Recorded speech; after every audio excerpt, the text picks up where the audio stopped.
chant that was heard all over the world. Peaceful protest. But was it always a peaceful protest? In this episode, you will come to the conclusion that Black Lives Matter is a Marxist communist organization whose goal is to tear down the American Republic and replace it with a different system. Wow! Don't you look good? Ah, your face!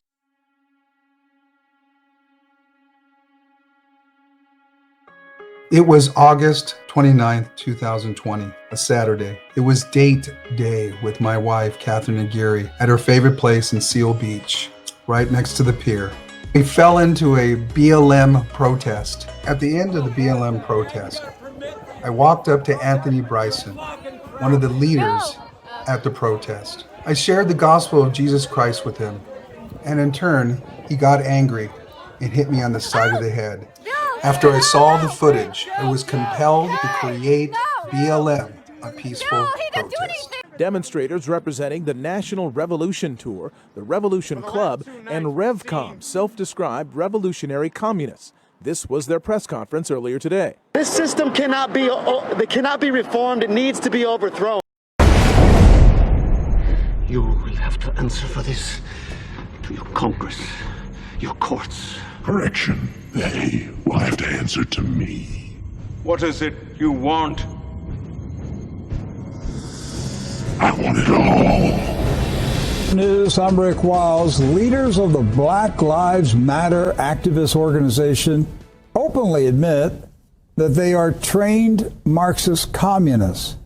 Some are now openly admitting their true agenda: burn down the existing American system and replace it with a revolutionary system.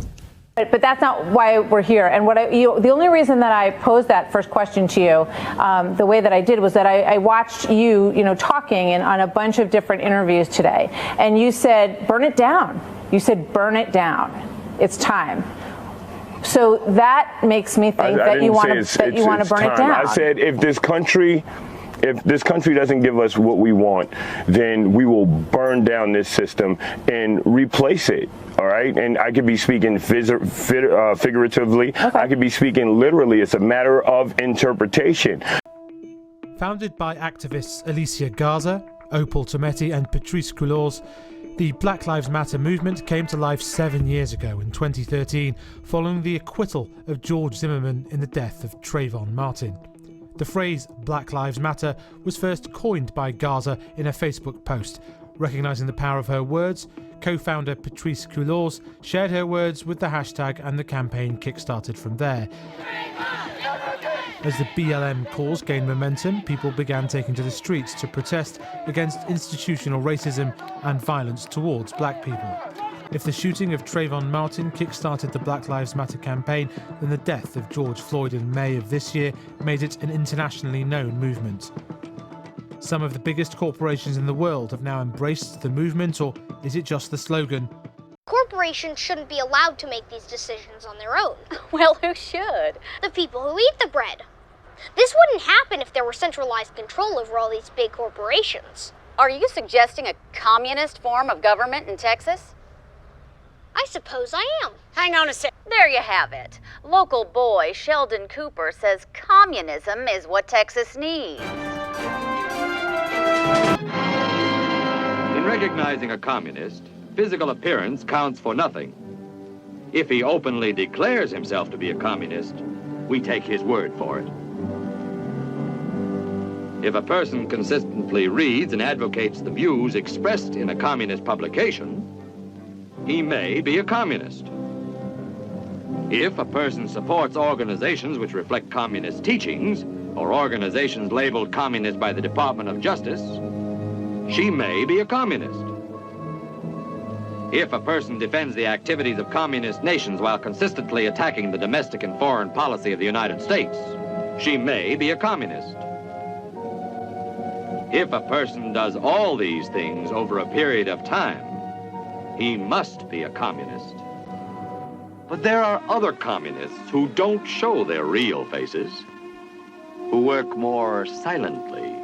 You take the blue pill, the story ends. You wake up in your bed and believe whatever you want to believe.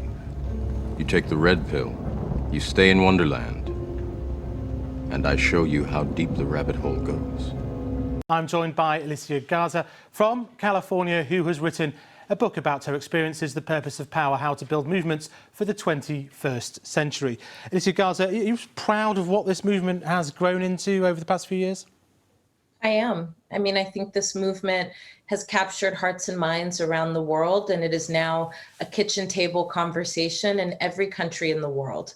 And rightfully so. Black communities across the globe are struggling under the weight of our lives not mattering. And it's more than time for us to close the gap between Black lives and other lives. And frankly, I will say that in my book, I talk about the fact that movements and their purpose are to put more power into the hands of more people. And I think this movement is well on the way to getting that done. Remember, all I'm offering is the truth, nothing more. I also think that it might, I think of a lot of things. The first thing I think is that we actually do have an ideological frame. Myself and Alicia in particular are trained organizers. We are trained Marxists. Let's just talk about it. Am I a Marxist? I'm a lot of things. I do believe in Marxism. It's a philosophy that I learned really early on in my organizing career. We were taught to learn about the systems that were criticizing capitalism. Who told you? Honey, just because I talk slow doesn't mean I'm stupid. Candace Owens is the host of Candace. She joins us tonight. Candace, thanks so much for coming on. Maybe I'm being too soft, but anybody who can talk, America's woke corporate structure into sending close to $100 million on the basis of that lame rap kind of gets my respect in a way. She has my respect because she's unapologetic in her approach. She's telling you what she is. She's a Marxist. So Marxists steal money from other people and they enrich themselves until the people that they stole from are poor. And so she has stolen money from other people on the pretext of a lie that is Black Lives Matter. And she's enriched herself and she's brought 4 homes. I mean, you have to kind of appreciate the honesty. She's not hiding by any means, And so, yeah, I tend to agree with you here. She's a communist through and through, and she's been unbelievably unapologetic in her approach.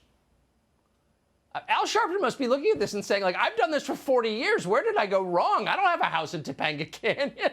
Right, exactly right. It's completely ridiculous. But, and, you're right. The corporations are standing behind her, which is incredibly interesting. And you pointed to something really important. These corporations that are pouring millions and millions of dollars into Black Lives Matter. And you're correct. They said we raised more than $90 million.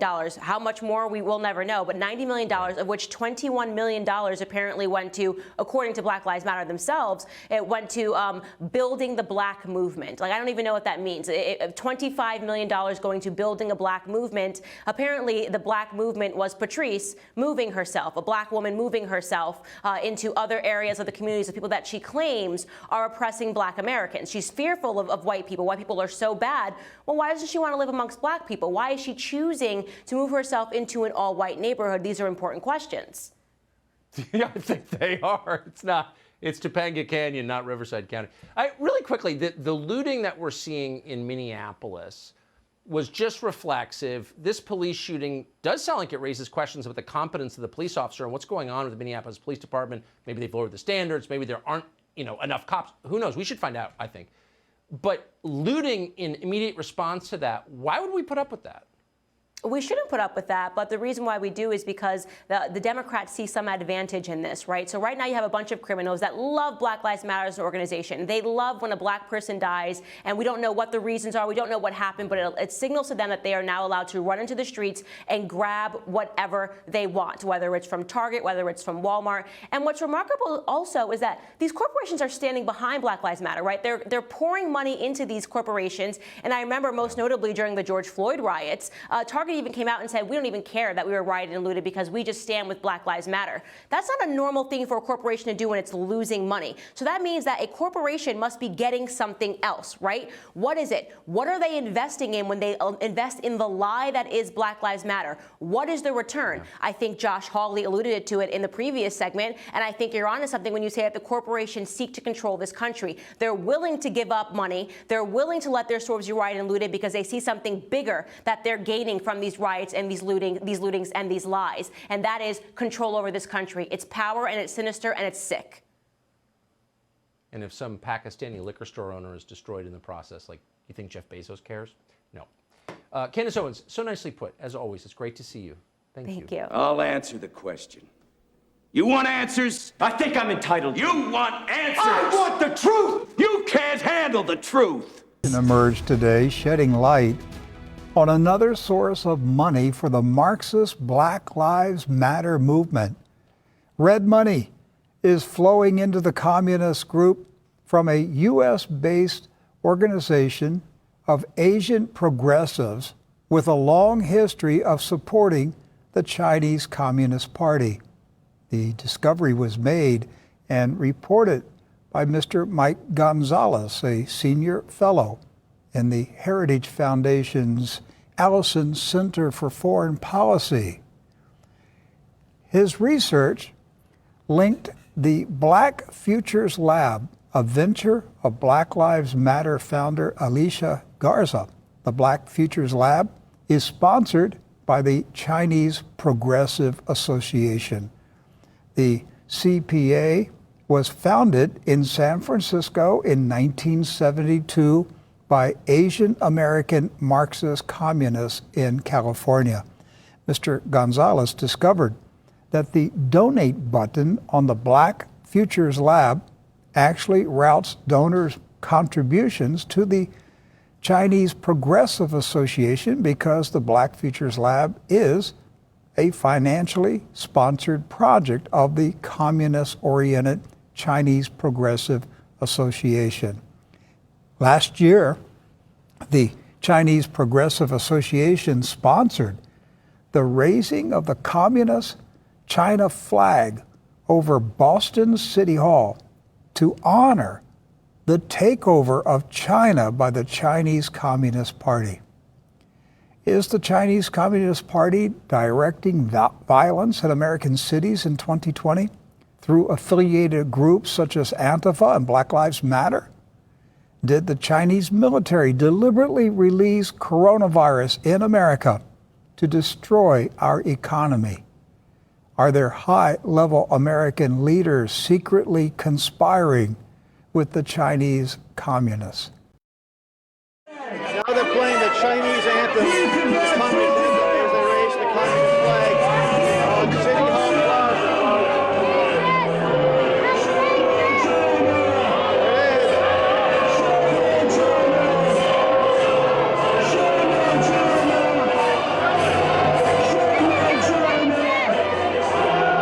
We must not forget the reality of what life was and is like in China under the CCP. The mass starvations, the political oppression, and the ethnic cleansing of communities across the country. This is the history of the CCP Xi Jinping does not want you to know. Support our flag, support our country, support the country you live in and have freedoms and safety. This is your country. You can make a difference. You know that. We all can make a difference. One person can change lives. All lives matter. Yes. Amen. As you watch and listen through this first episode of BLM, A Peaceful Protest, and you weed through the propaganda, you realize that BLM was not just started because of black lives being brutally killed on the street by police officers. This movement was started because it was America's cultural revolution, just like China in 1966. We had a soft coup, a cultural revolution that brought down our institutions and are leading us down the road of American communism.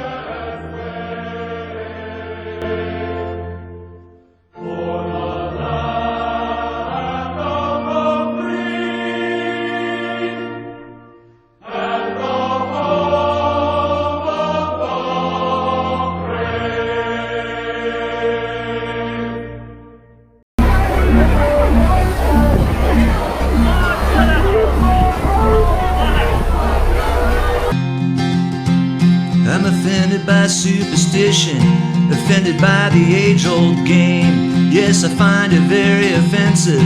You don't recognize my name. Sticks and stones may shatter bones. I'm offended, nowhere's due.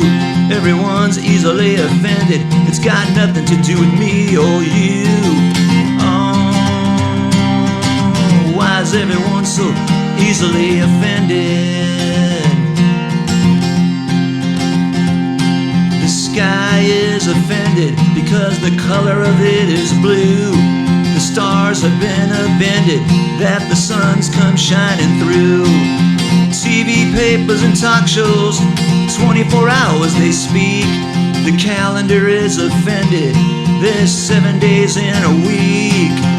Oh, everyone's so easily offended.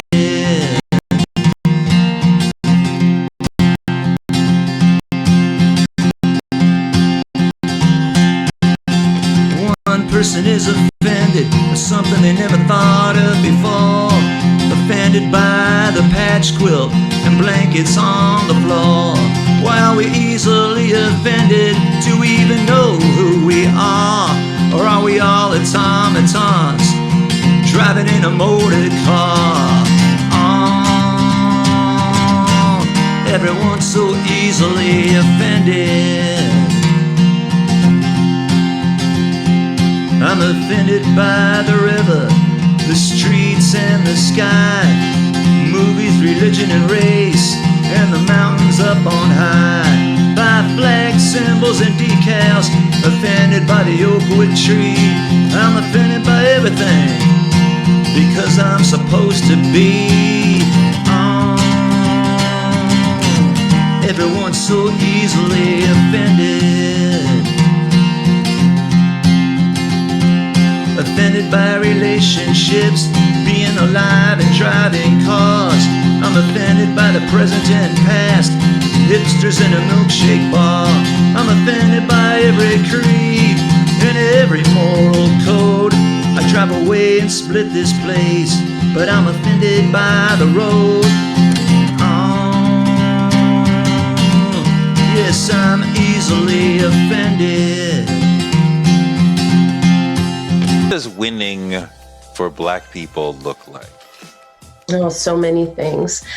You know, winning for Black people looks like being powerful in every aspect of our lives. And that's the work I do at the Black Futures Labs. Like our stories being allowed to be complex and messy and nuanced, and for that to be okay. I think winning for Black people looks like being able to make decisions over our own lives without interference and without being killed for it. Freedom for Black people looks like being able to achieve and accomplish our dreams.